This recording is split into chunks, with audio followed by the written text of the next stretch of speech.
Ang video na ito ay dinidiscuss ang nasisira na relasyon ng United States at China na nakapokus sa isang suspected Chinese spies na nag-attempt na i-penetrate ang mga US military base. Ang report na ito ay na-mention sa isang recent handshake incident na naisnab mula sa isang Chinese Defense Minister.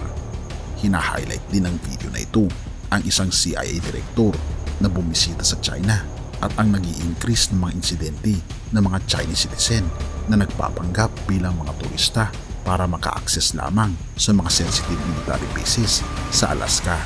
At ito ay report na na-emphasize ng mga major news media sa bansang Amerika na tumitindi ang agresyon ng China at Russia laban sa United States of America.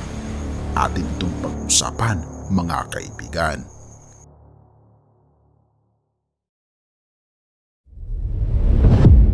Isang handshake incident ang nangyari mula sa Defense Secretary ng United States at Defense Secretary ng China dahil naisnab si Lloyd Austin ng isang Chinese Defense Minister.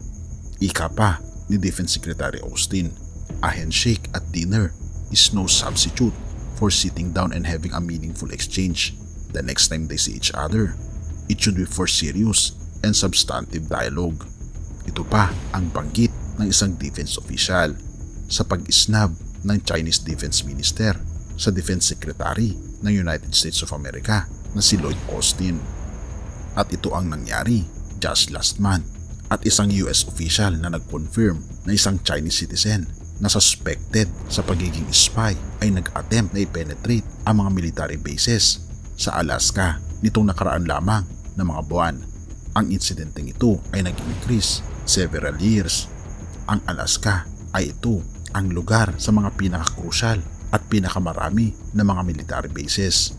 Ang mga Chinese nationals ay nagpapanggap sila bilang mga turista sa Alaska upang makita raw ang Northern Lights at ang iba pang mga attractions. Sa isang instance, na-confirm ito ng mga media sa US, kabilang na dito ang Fox News.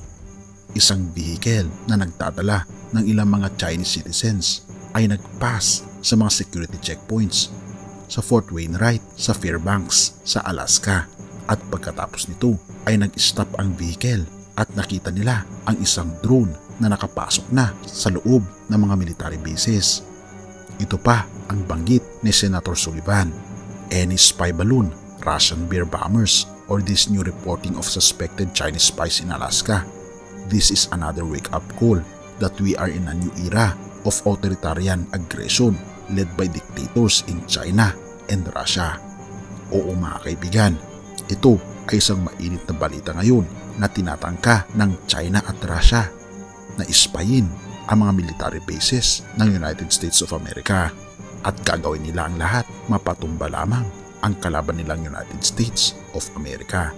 At tunay nga mga kaibigan, tumitindi ang mga hidwaan ng mga bansa. Tumitindi at parating na tayo sa pagmamaterialize ng World War III na binabanggit din sa Mateo 24 na magkakaroon ng mga balibalita ng mga digmaan at mga digmaan na mangyayari bago sa pagdating ng ating Panginoong Diyos.